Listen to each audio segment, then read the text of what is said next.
ఏ పవన్ ఏ పవన్ ఏయ్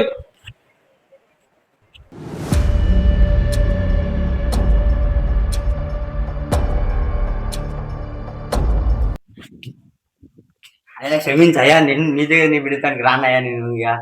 అరే అది కాదురా అరే మీ అమ్మ మీ నాయన లేరురా లేదయ్యా పనికిరు ఎందుకయ్యా